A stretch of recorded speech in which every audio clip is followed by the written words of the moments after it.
সাংবাদিক জগৎ এবং সাংবাদিক অঙ্গন একটি রাষ্ট্র বিনির্মাণে এবং সেই রাষ্ট্রের গণতান্ত্রিক চর্চা এবং সেই রাষ্ট্রের উন্নতি অগ্রগতির প্রয়োজনে তাদের ভূমিকাকে বলা হয় একটা দর্পণের মতো। দর্পণের পরিচয় সম্পর্কে আমরা সবাই জানি। আপনি আয়নার সামনে দাঁড়ালে আপনি যেমনটা ঠিক তেমনটাই আপনাকে দেখাতে হবে, সেটাকেই আপনি আয়না মনে করেন। সেটা যেমন নিরপেক্ষভাবে আপনাকে তুলে ধরে, আমরা আমাদের দর্পণ এই সংবাদ মাধ্যম তাদের কাছেও আমাদের আমিরে জামাত ডাক্তার শফিকুর রহমান বারবার, বিশেষ করে 2024 সালের 5ই আগস্টের পর বলে আসছি, আপনারা বিগত 15 বছরের মতো আর কাউকে বিদেশে চলে যেতে হয়, পালাতে হয়, এরকম করে আমাদের তুলে ধরবেন না, আমাদেরকে তৈরি করবেন না।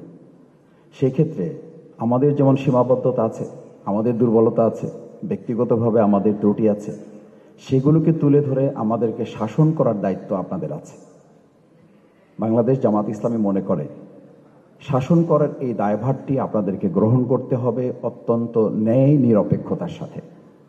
একটু আগে আমাদের সামনে যে কথা শুনেছি যে আপনারা আমাদের কেউ হবেন না, কিন্তু আমি আপনাদের কাছে একটা আহ্বান রাখতে চাই, আপনারা অবশ্যই বাংলাদেশের হবেন, অবশ্যই আপনারা বাংলাদেশের হবেন। আমি অনেক সময় কাউকে বলতে শুনি, উপর হেডলাইন লেখা থাকে, আমাদের স্থানীয় পত্রিকাগুলো লেখা থাকে, আমরা নিরপেক্ষ নই, বাংলাদেশের পক্ষে। এই যে কথাটি লেখা থাকে, এই কথাটার তো একটা মানে আছে, খুব সহজ কথা।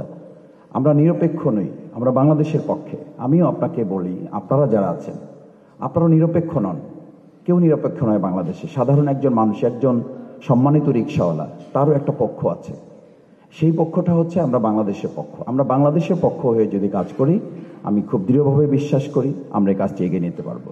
দ্বিতীয় এবং শেষ কথা হচ্ছে, সম্মানিত রাজনীতিবিদ নেতৃবৃন্দ এখানে আছেন, সাংবাদিক বৃন্দ অভিজ্ঞ যারা, তারা এখানে আছেন, সিনিয়র সাংবাদিকরা আছেন। আমাদের দুটো কাজ অত্যন্ত গুরুত্বপূর্ণ। একটা হচ্ছে জনগণকে সাথে নিয়ে আমাদের নিজেদের মধ্যে ঐক্যের বিনির্মাণের ক্ষেত্রে সৌজন্যতা আরও কিভাবে এগিয়ে নিয়ে যায়, সেটার জন্য সাংবাদিক জগৎ পত্রিকায় যে লেখাটা তুলে ধরেন, সেই তুলে ধরার ক্ষেত্রে ঐক্য বিনির্মাণে ভাষাগত একজন রাজনীতিবিদ যে ভাষা বলেন, সেই ভাষাটাকে তুলে ধরার দায়িত্ব কিন্তু সাংবাদিকদের। আমি আমেরিকার ছোট একটা ঘটনা অনেক সময় বলি যে একজন মুসলিম পর্যটকের হাতে সেখানকার একটা কুকুর খুন হয়েছে, একটা কুকুরকে মেরে ফেলা হয়েছে, কিন্তু সেই কুকুরটা মারা হয়েছে একটা নবজাতককে রক্ষা করতে গিয়ে। তিনি কুকুরটা মেরেছিলেন এই আশায়, এই শঙ্কা থেকে মেরেছেন যে নবজাতকটাকে রক্ষা করতে হবে। কিন্তু আমেরিকার পত্রিকায় কিন্তু প্রকাশিত হয়েছিল, ইন্টেনশনটা হচ্ছে এই যে সে খুব সাহস করে তার কাছে সাক্ষাৎকার দিয়েছিল যে হ্যাঁ, আমি এই নবজাতককে কুকুর থেকে রক্ষা করেছি এবং সেটা করতে গিয়ে কুকুরটাকে আমাকে মারতে হয়েছে। কিন্তু পরের দিন পত্রিকায় হেডলাইন হয়েছিল, আমেরিকার মাটিতে একজন মুসলিম যুবকের হাতে একটা কুকুর খুন। বাট কেন খুন হলো, সেই কথাটাকে কিন্তু আড়াল করে দেওয়া হয়েছে একটা হেডলাইনের মাধ্যমে। যদিও ভিতরে স্টোরিটা ঠিক আছে, কিন্তু একটা হেডলাইন মানুষকে চমকে দিয়েছে এবং বিভ্রান্ত করেছে।